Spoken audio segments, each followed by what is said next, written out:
Defeitos do desenvolvimento da região oral e maxilofacial. Fendas orofaciais. A formação da face e da cavidade oral é de natureza complexa e envolve o desenvolvimento de múltiplos processos teciduais que devem se unir e funcionar de modo extremamente ordenado. Distúrbios no crescimento desses processos teciduais ou nas suas fusões podem resultar na formação de fendas orofaciais.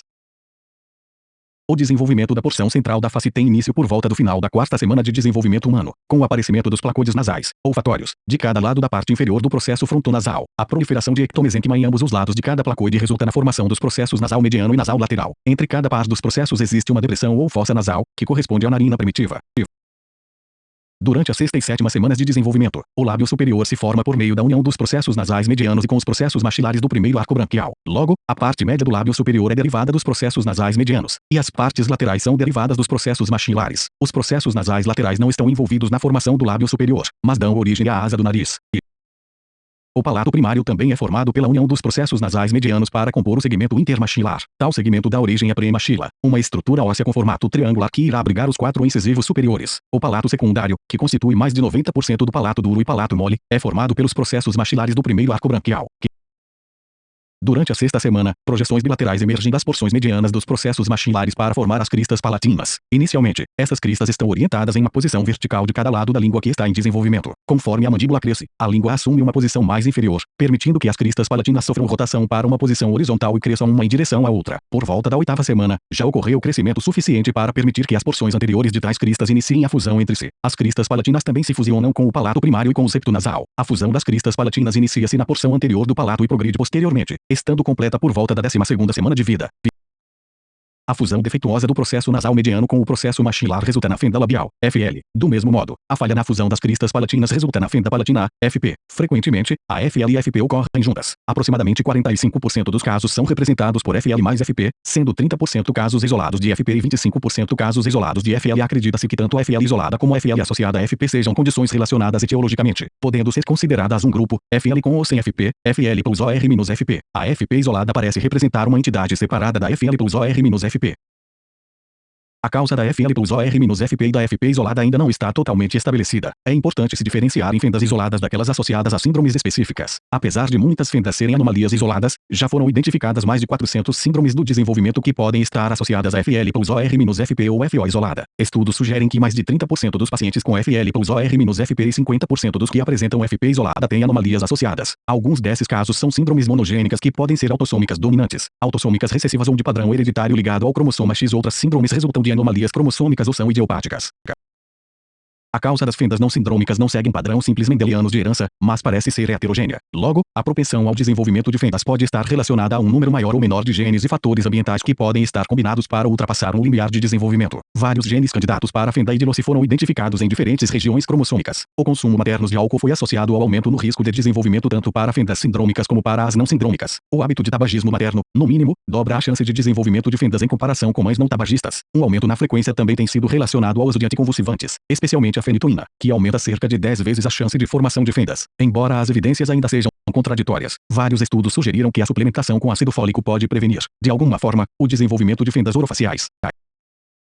A FL plus OR minus FP e FP isolada representam a grande maioria das fendas orofaciais. Entretanto, outras fendas raras também podem ocorrer.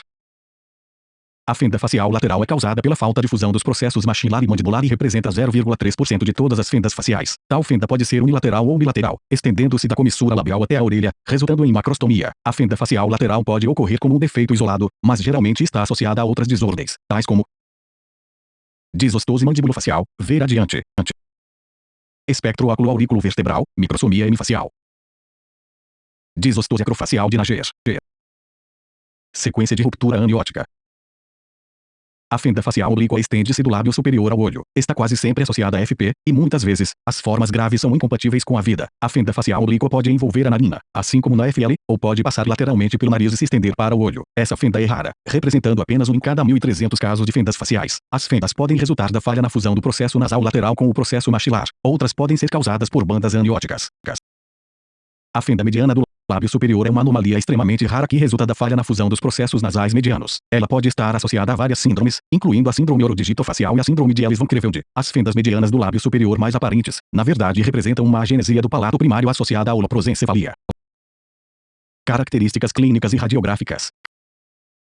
A formação de fendas é um dos defeitos congênitos mais frequentes em humanos. Uma considerável variação racial em relação à prevalência é observada. Nos indivíduos brancos, a FL+OR-FP ocorre em 1 a cada 700 a 1000 nascimentos. A frequência da FL+OR-FP nas populações asiáticas é aproximadamente 1,5 vezes maior do que nos indivíduos brancos. Em contraste, a frequência da FL+OR-FP em indivíduos negros é muito inferior, ocorrendo 0,4 caso a cada 1000 nascimentos. Entre os norte-americanos, a frequência parece ser mais elevada, com cerca de 3,6 casos a cada 1000 nascimentos. Os casos de FP isolada são menos comuns que os de FL+OR-FP, com frequência de 0,4 caso por 1000 nascimentos em indivíduos brancos e negros.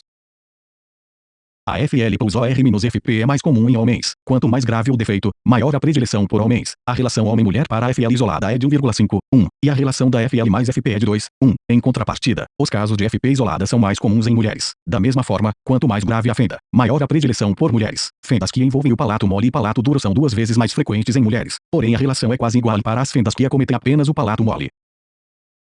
Aproximadamente 80% dos casos de FL são unilaterais, sendo 20% bilaterais, FG1. Cerca de 70% das fendas labiais unilaterais ocorrem no lado esquerdo. Além disso, cerca de 70% das FL unilaterais estão associadas a FP, enquanto a frequência da concomitância com a FP aumenta para 85% nos pacientes com FL bilateral. Uma FL completa estende-se através da narina, porém uma FL incompleta não envolve o nariz. As fendas completas que envolvem o alvéolo geralmente ocorrem entre o incisivo lateral e o canino. Não é incomum os dentes, especialmente o incisivo lateral, estarem ausentes na área da fenda. Porém, dentes supranumerários podem ser observados. O defeito ósseo pode ser observado em radiografias. A FP mostra considerável variação em relação à gravidade. FG1-2. O defeito pode envolver os palatos duro e mole ou apenas o palato mole. A menor expressão da FP é a úvula fendida ou úvula bífida. FG1-3. A prevalência da úvula bífida é muito maior que a da FP, com frequência de 1 em cada 80 em indivíduos brancos. A frequência em asiáticos e norte-americanos é elevada, 1 em cada 10 indivíduos. A úvula bífida é menos comum em indivíduos negros, ocorrendo um caso a cada 250 pessoas. FG1 fenda labial, FL, recém-nascido com fenda bilateral do lábio superior, cortesia do Dr. William Ambrose.